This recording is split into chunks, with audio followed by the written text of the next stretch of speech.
Dictation start होगी 5 second बाद।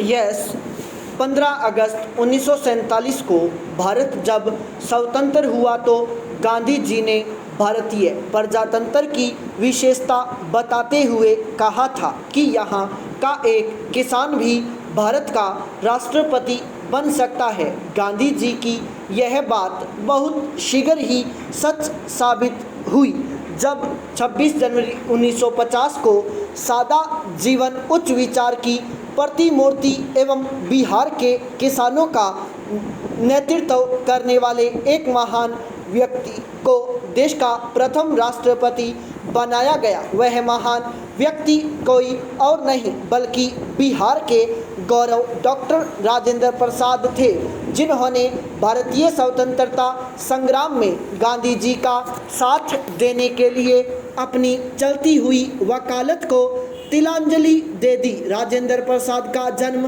बिहार प्रांत के सीवान जिले में जीरादेई नामक गांव में 3 दिसंबर 1884 को हुआ था।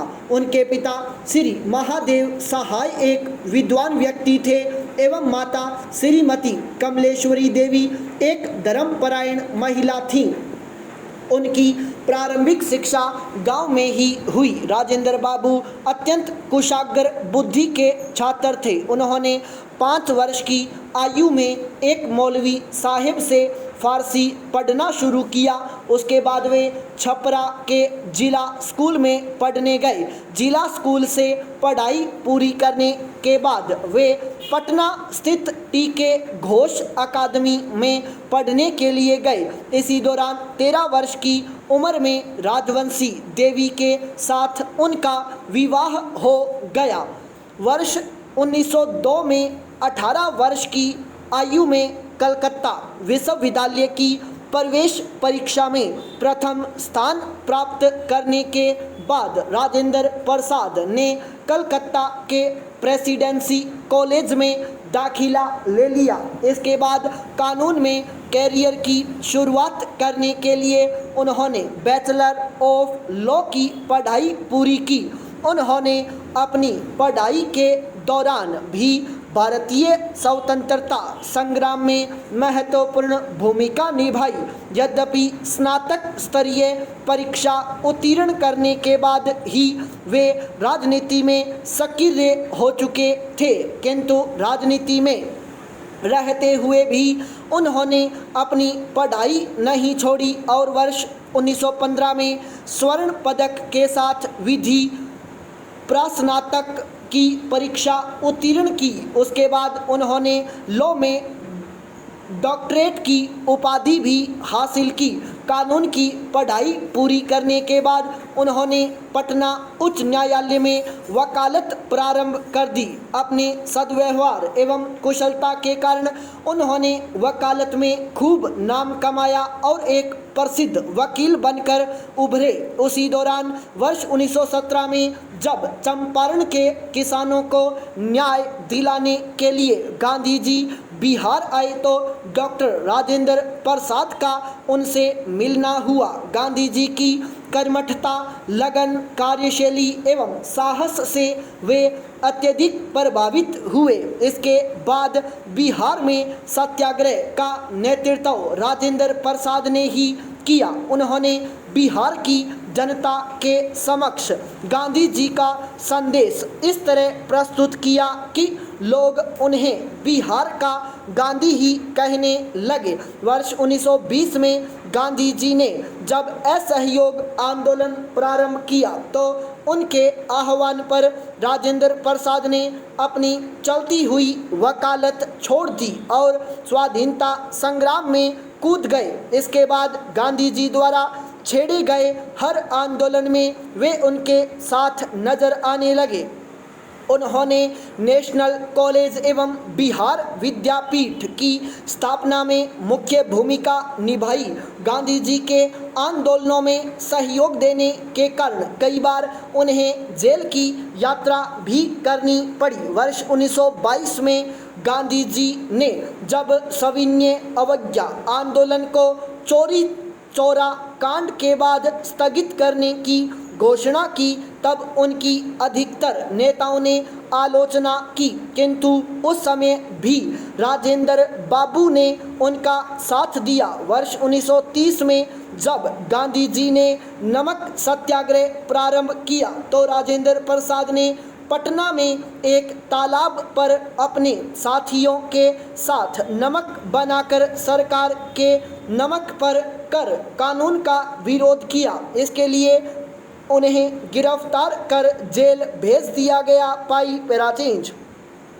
वर्ष 1914 में बिहार और बंगाल में आई बाढ़ में उन्होंने काफ़ी बढ़ चढ़कर सेवा कार्य किया। वर्ष 1934 में जब बिहार में भूकंप आया तो राजेंद्र प्रसाद ने भूकंप राहत कार्य का संचालन किया।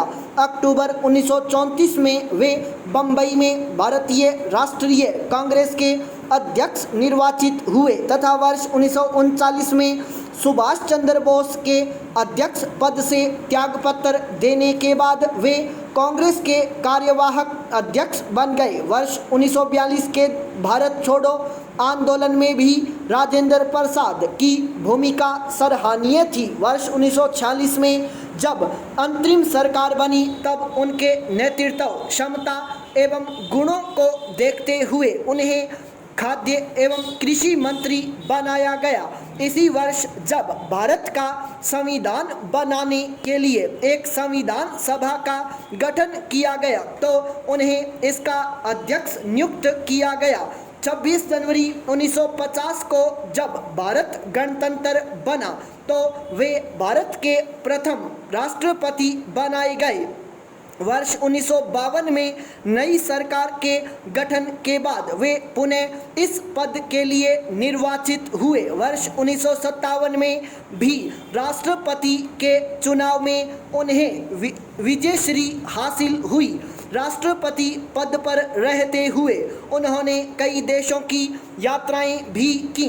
लगातार 2 कार्यकाल पूरा करने वाले वे भारत के एकमात्र राष्ट्रपति हैं। वे 14 मई 1962 तक देश के सर्वोच्च पद पर आसीन रहे। इसके बाद अस्वस्थता की वजह से वे अपने पद से अवकाश प्राप्त कर पटना के सदाकत आश्रम में रहने चले गए। इसी वर्ष भारत सरकार ने उन्हें देश के सर्वोच्च सम्मान भारत रत्न से अलंकृत किया। राजेंद्र प्रसाद आजीवन गांधी जी के विचारों का पालन करते रहे, किंतु जब वर्ष 1962 में चीन ने भारत पर आक्रमण किया तो अस्वस्थ होते हुए भी वे जनता का स्वाभिमान जगाने को उतावले हो गए और रोग शैया छोड़कर पटना के गांधी मैदान में ओजस्वी भाषण देते हुए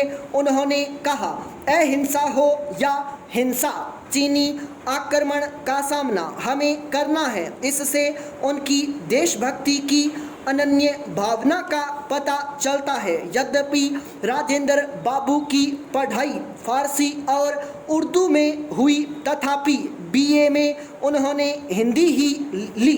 वे अंग्रेजी, हिंदी, उर्दू, फारसी, बंगाली भाषा व साहित्य से पूरी तरह परिचित थे तथा गुजराती भाषा का भी उन्हें व्यावहारिक ज्ञान था। ML परीक्षा के लिए हिंदू कानून का उन्होंने संस्कृत ग्रंथों से ही अध्ययन किया था। हिंदी के प्रति उनका अगाध प्रेम था। हिंदी पत्र पत्रिकाओं जैसे भारत मित्र, भारतोदय, कमला आदि में उनके लेख छपते थे जो सुरुचिपूर्ण तथा प्रभावकारी होते थे। उन्होंने हिंदी के देश और अंग्रेजी के पटना लॉ वीकली समाचार पत्र का संपादन भी किया। वर्ष 1926 में वे बिहार प्रदेशीय हिंदी साहित्य सम्मेलन तथा वर्ष 1927 में उत्तर प्रदेश हिंदी साहित्य सम्मेलन के सभापति थे। वे राष्ट्रभाषा हिंदी के विकास एवं प्रसार के लिए सदा प्रयत्नशील रहे तथा इस कार्य के लिए वे अखिल भारतीय हिंदी साहित्य सम्मेलन के साथ आजीवन जुड़े रहे। राष्ट्रपति भवन के वैभवपूर्ण वातावरण में रहते हुए भी डॉक्टर राजेंद्र प्रसाद ने अपनी सादगी एवं पवित्रता को कभी भंग नहीं होने दिया। स्टॉप।